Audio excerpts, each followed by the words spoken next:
hear from a descendant of one of the original Tuskegee Airmen, the first squadrons of black military aviators who fought during World War II. KCRA 3's Lisa Mitri shows us how a Colfax woman is keeping her father's legacy alive. Anybody heard of the Red Tails? You know? Oh, look at there. Today's lesson didn't come from a textbook. We're talking about World War II. Instead, Linnell Brent hoped to bring history to life. For students at Sierra Elementary School in Rockland, sharing a piece of the past that's personal. The legacy of the whole thing hit me as to what I was preserving and what I was passing on to other generations. And it's a wonderful feeling. She's talking about the legacy of her father, a member of the Tuskegee Airmen, the country's first squadrons of black military aviators.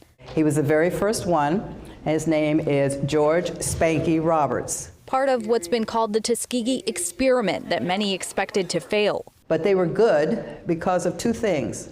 They had the education that they needed to have when the call came for them to be able to join, and they had the perseverance. Colonel Roberts flew more than 100 combat missions. Dad was the actual first commander of the 99th Fighter Squadron and the actual first commander of the 332nd. He was also the first black commander of an integrated unit after the war. He eventually retired from the McClellan Air Force Base in 1968. But after he retired, they decided to stay. And so this is how our connection to Sacramento is, and we've been here ever since. When Roberts died, the organization now known as the Tuskegee Airmen Heritage Chapter was born. Our mom actually started this. It was called the Living History Team. Sharing stories of the past with generations of the future. In Rockland, Lisa Mitri, KCRA 3 News.